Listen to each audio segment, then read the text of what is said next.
Di hari-hari terakhir ini kita mendengar di berita ada perang. Perang di Timur Tengah, perang di Eropa, Bapak Ibu sekalian. Setiap kali kita menemukan kata perang, selalu kita ingin membuat kontradiksi kata perang itu dengan kata damai. Perang, damai. Damai adalah sesuatu yang dicari oleh manusia.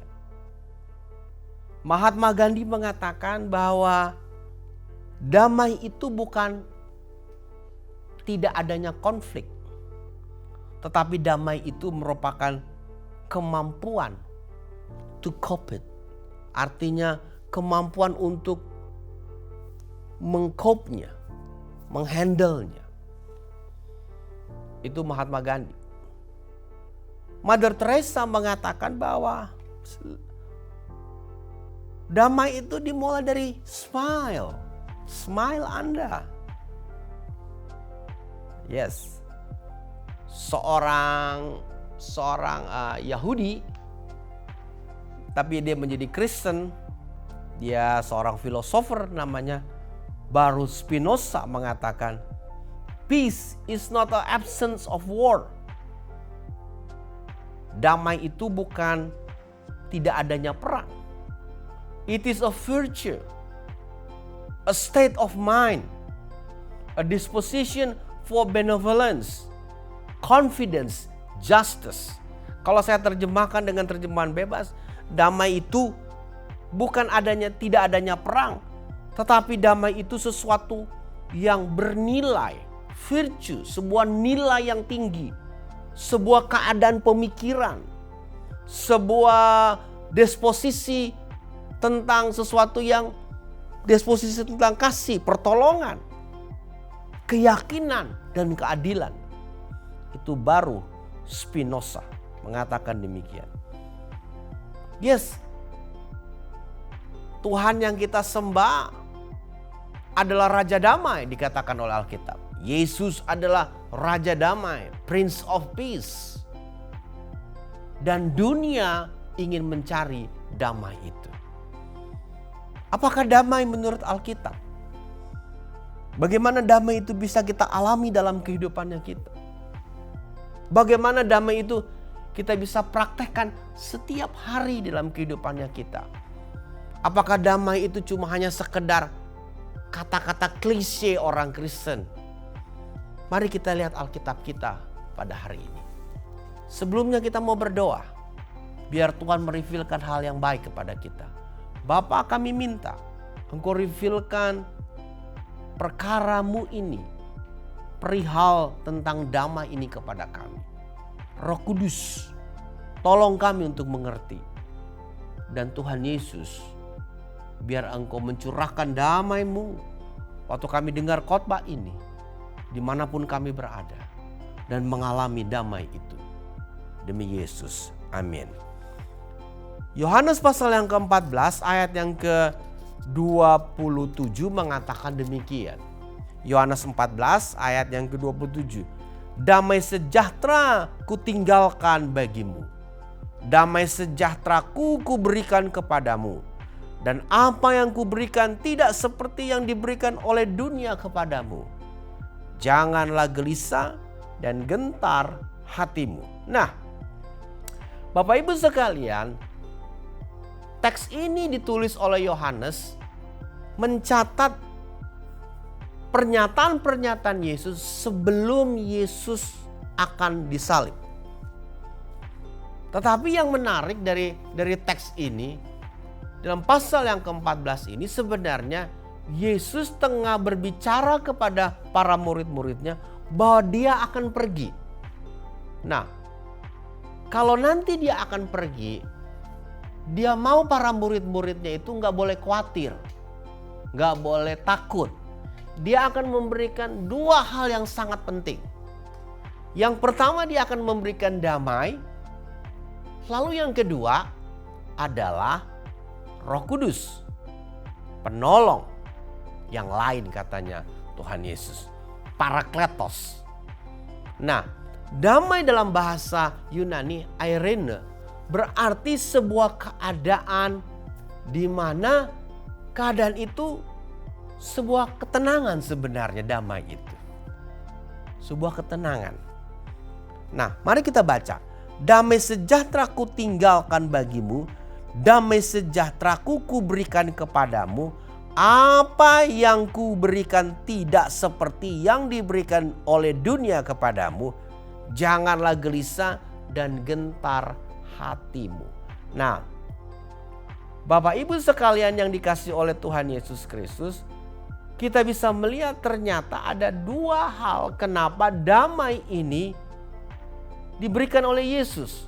Ada persoalan besar. Ini persoalan yang sering kita alami. Karena ada permasalahan yang kita lihat dalam kalimat terakhir, janganlah gelisah. Kata gelisah di situ berarti ada sesuatu dalam teks Yunani sebenarnya. Kata itu berarti ada sesuatu yang membuat kita tergoncang. Tergoncang benar-benar.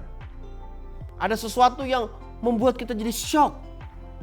Dalam kehidupannya kita, Bapak Ibu sekalian, banyak hal yang kita alami membuat kita tergoncang. Ada peristiwa-peristiwa dalam kehidupannya kita. Kita mengalami sesuatu yang membuat kita shock. Mungkin itu penyakit kita. Mungkin itu kematian daripada orang yang kita kasihi. Mungkin itu tiba-tiba saudara mengalami sesuatu di mana company saudara mem-PHK saudara. Shock rasanya. Atau situasi politik di sekelilingnya kita membuat kita shock. Terakhir-terakhir ini kan kita banyak dibuat shock. Misalnya ada tsunami di Jepang. Baru habis tsunami tiba-tiba ada kecelakaan juga pesawat di Jepang, Bapak Ibu sekalian. Kita yang ngeliatnya shock juga. Dan ya shock yang paling ngegres adalah shock ketika dunia ini ditutup. 2 tahun ditutup. Oleh gara-gara apa? Gara-gara virus kecil namanya COVID-19. Luar biasa Bapak Ibu sekalian. Kita shock. Kami di Australia shock juga. Karena gak biasa Bapak Ibu sekalian. Negara di Australia ini ditutup selama 2 tahun loh. 2 tahun. Dari tahun 2020 sampai 2022 ditutup. Orang gak boleh masuk, kita gak boleh keluar. 2 tahun ditutup negara ini. Wow, shock semuanya Bapak Ibu sekalian. Yang lebih shock waktu awal-awal daripada pandemi COVID-19 itu, kami gak boleh keluar dari radius 5 km. Kalau mau ke toko, mesti seorang. Waduh, shock kita. Yang lebih shock waktu itu adalah toilet paper. Toilet papernya mahalnya minta ampun. Wow, orang berebut toilet paper. Sampai toilet paper harganya $1.000 loh. Satu toilet paper. Crazy Bapak Ibu sekalian. Kita jadi shock, kok bisa begini? Orang rebutan toilet paper. Sampai rak-rak yang isi toilet paper itu habis lenyap. Sampai orang dibatasi. Kita shock. Ini gara-gara toilet paper. Ya ampun Bapak Ibu sekalian. Toilet paper itu kan kebutuhan sehari-hari di Australia. Ya kita mah anggap biasa aja toilet paper Bapak Ibu sekalian. Tetapi waktu itu shock kita semua. Yang lebih shock Bapak Ibu sekalian. Kita harus cuci segala sesuatu yang gak biasa-biasanya. Ya memang Australia bersih. Tetapi cuci tangan. Hampir setiap hari kita mesti cuci tangan. Kita shock Bapak. Dan kita takut sekali. Kita digoncang oleh keadaan yang kita gak tahu. Dan Yesus mengatakan, janganlah gelisah. Janganlah gelisah hatimu katanya. Janganlah gelisah. Janganlah engkau shock nanti kalau aku gak ada. Aku berikan damai kepadamu.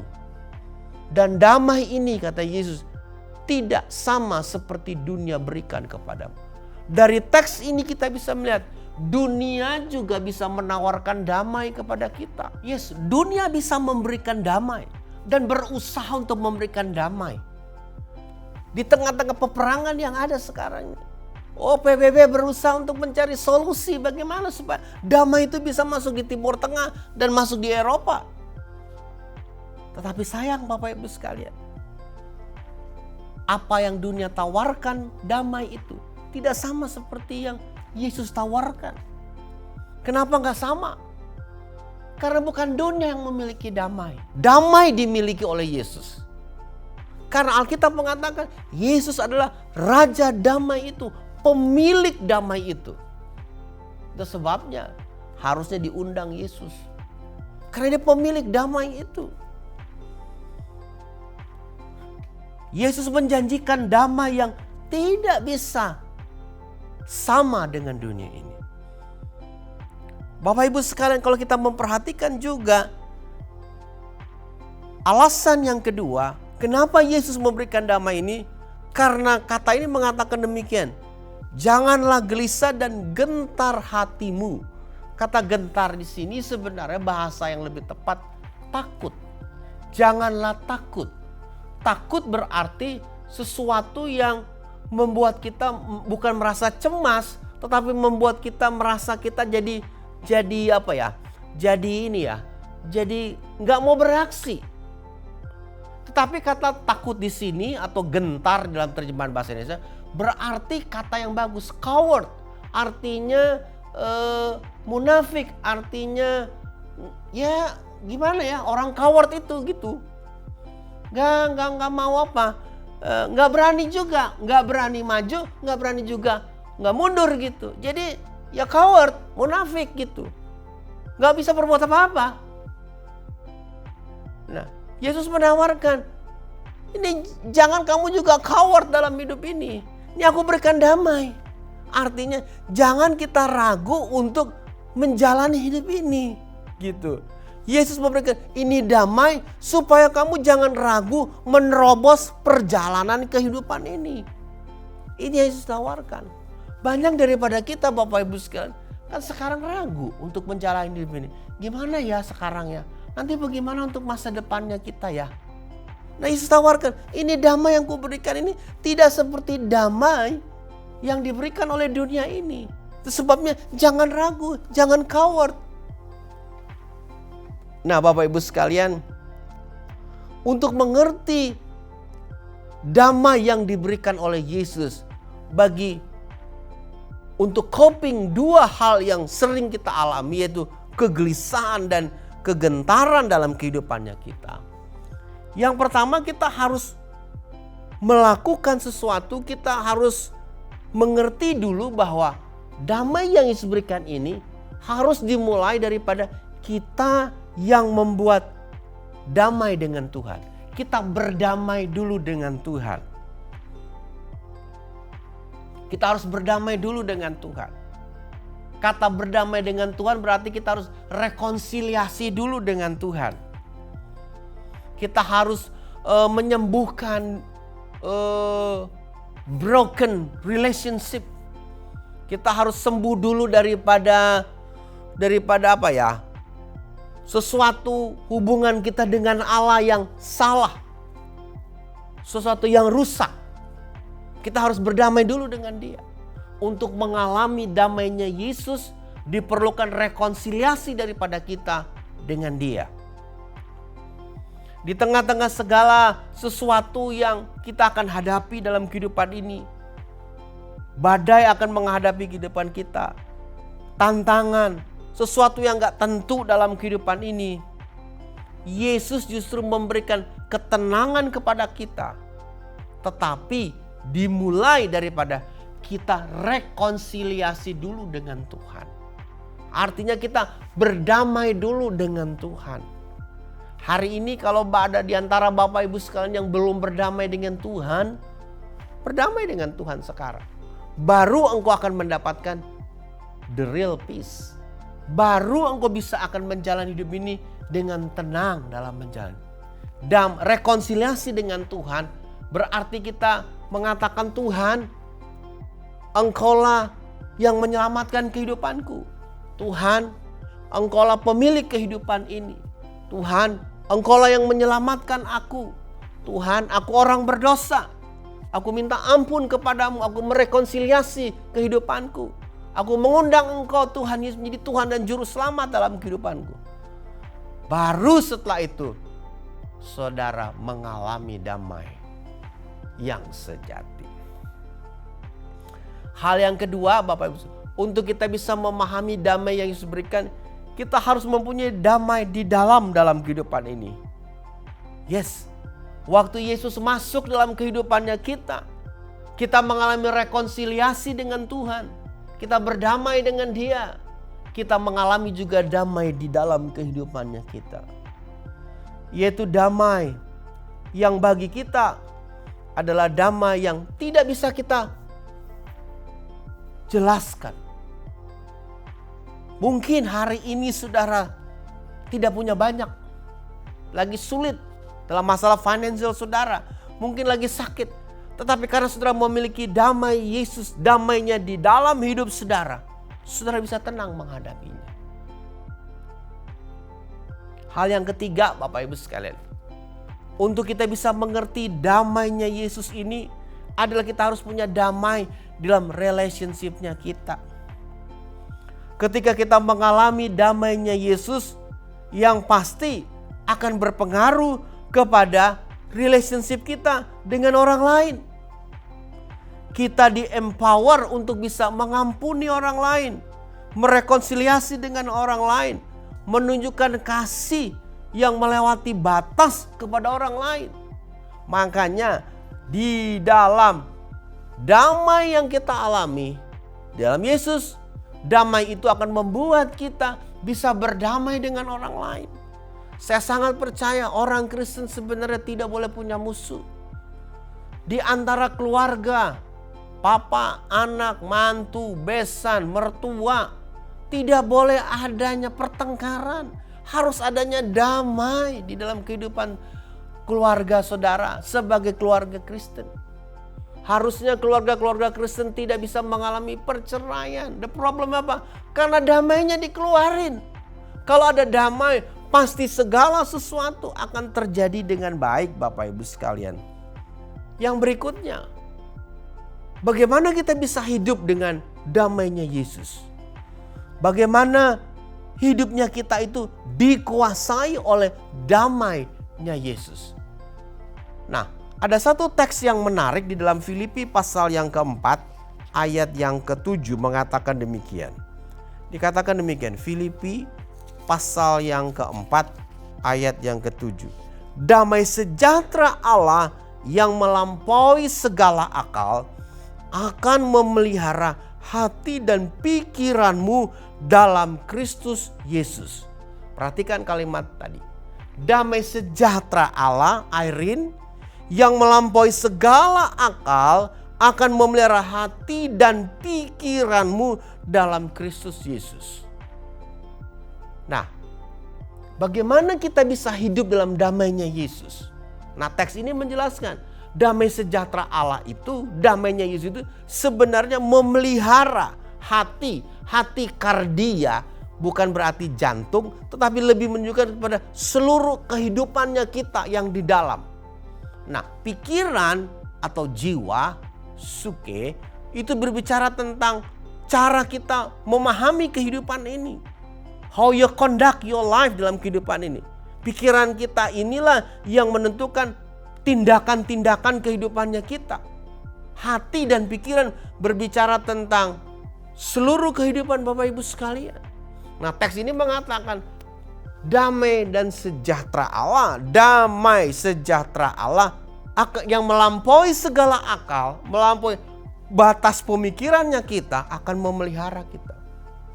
Ya, ini yang saya ingin jelaskan. Bagaimana kita bisa hidup di dalam damainya Yesus itu. Yang pertama, hidup dalam damainya Yesus itu artinya kita bisa mengalami damai itu berkesinambungan dalam kehidupannya kita. Diperlukan beberapa hal yang sangat penting. Yang pertama, damai itu harus selalu dikoneksikan dengan doa dan percakapan kita dengan Tuhan. Doa dan persekutuan kita dengan Tuhan. Penting Bapak Ibu sekalian untuk kita berdoa. Apa yang saya maksudkan doa ini? Apa doa 5 menit, doa ngucap syukur, makan setelah? Bukan. Doa yang mendalam dalam communion kita dengan Tuhan, dalam fellowship kita dengan Tuhan, dalam persekutuan kita dengan Tuhan. Coba Bapak Ibu sekalian, biasakan kita berdoa lebih daripada setengah jam. Apa? 5 menit aja susah, gimana setengah jam? Enggak, yang saya masukkan supaya saudara mengalami damai Allah dalam kehidupan Bapak Ibu sekalian. Apakah doa 5 menit saya tidak mengalami damai? Saudara mengalami. Tetapi yang saya inginkan, jangan kita menjadi Kristen 5 menit. Artinya Kristen yang terburu-buru dalam kehidupan ini. Coba ambil waktu dalam kehidupan saudara, karena saudara ingin mengalami damai Yesus yang berketerusan dalam kehidupan saudara. Dimulai daripada doa dan deep relationship kita, deep komunikasi kita, deep fellowship kita dengan Tuhan. Banyak hal dalam kehidupan saya yang saya harus putuskan, yang saya nggak ngerti bagaimana saya dapat keputusan itu dalam doa yang panjang dengan Tuhan. Bisa berhari-hari, bisa berjam-jam. Karena disitulah saya merasakan damai Allah. Damai itu menguatkan kehidupan saya. Damai itu membuat saya berani untuk mengambil keputusan yang sulit. Bukan doa 5 menit. Hal yang pertama tadi. Hal yang kedua adalah kita belajar untuk memeditasi firman Allah. Artinya merenungkan firman Allah itu. Nah, banyak daripada kita, Bapak Ibu sekalian, dengar firman Allah, tidak merenungkannya, cuma masuk doang.